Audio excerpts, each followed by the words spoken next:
वर्ष 2020-21 में भारत ने 41.8 अरब डॉलर के कृषि उत्पादों का निर्यात किया था, जिस पर मैं वीडियो बना चुकी हूं। आप आई बटन में जाकर देख सकते हैं।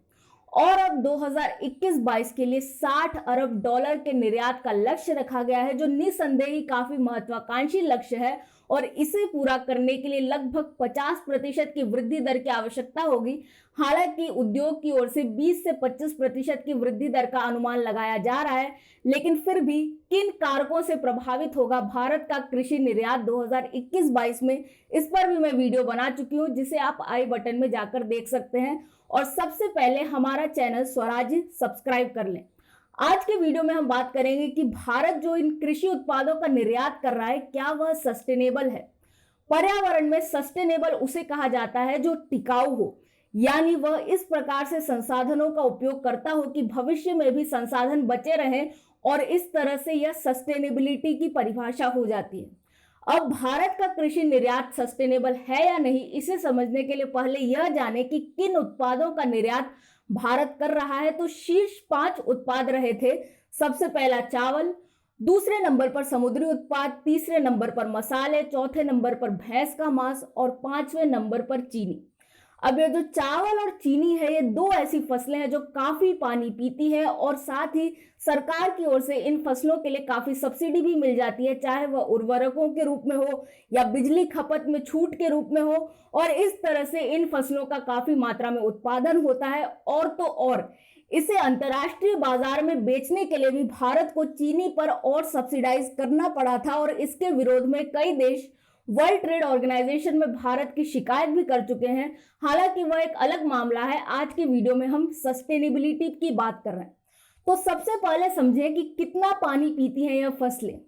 यदि हम चीनी की बात करें तो माना जाता है कि प्रति किलोग्राम चीनी के लिए 2000 लीटर पानी की खपत होती है। अब भारत ने 75 लाख टन चीनी का निर्यात किया है, और उसे मल्टीप्लाई करें तो पाएंगे कि भारत ने 15 अरब क्यूबिक मीटर पानी का निर्यात कर दिया है। ऐसे ही चावल के लिए 3000 से 5000 लीटर की आवश्यकता होती है प्रति किलोग्राम।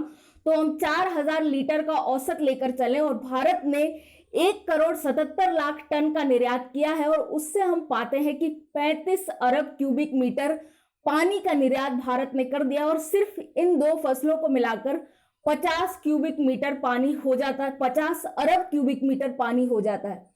भारत एक वाटर स्ट्रेस कंट्री है, यानी जिन देशों में प्रति वर्ष एक व्यक्ति के लिए 1700 क्यूबिक मीटर से कम पानी उपलब्ध होता है, उसे वाटर स्ट्रेस कहा जाता है। और जब 1100 क्यूबिक मीटर से कम हो जाता है, उसे वाटर स्कार्स कहा जाता है। और अपेक्षा है कि 2050 तक भारत का यह वाटर स्कार्स की श्रेणी में भी जा सकता है। वर्तमान में भारत में प्रति व्यक्ति 1544 क्यूबिक मीटर पानी उपलब्ध है प्रति वर्ष के लिए। इससे भारत एक वाटर स्ट्रेस कंट्री है, और ऐसे में हमें यह सोचना चाहिए कि हम फसलों का उत्पादन इस तरह से करें जिसमें कम से कम जल संसाधन का उपयोग हो। और यदि भारत चीनी और चावल को ही निर्यात बाजार में बेचना चाहता है, इन्हीं फसलों को बढ़ावा देना चाहता है, तो उसे विचार करना होगा उन तकनीकों पर जिससे पानी की खपत कम हो सकती है, चाहे वह अल्टरनेट वेटिंग ड्राइंग हो, डायरेक्ट सीडेड राइस हो, या फिर ड्रिप इरिगेशन हो। इस तरह की कई तकनीकें हैं जिस पर भारत को विचार करना होगा, और तभी हम इसे सस्टेनेबल बना सकते हैं।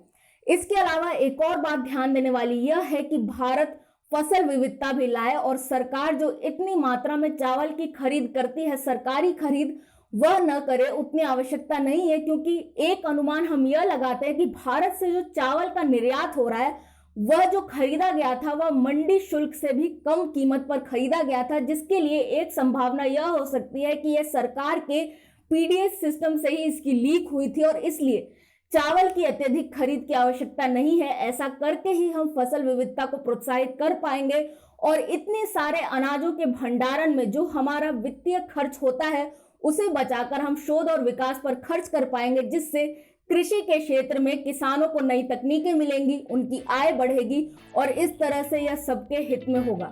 मैं हूं निष्ठा अनुश्री, देखते रहें स्वराज।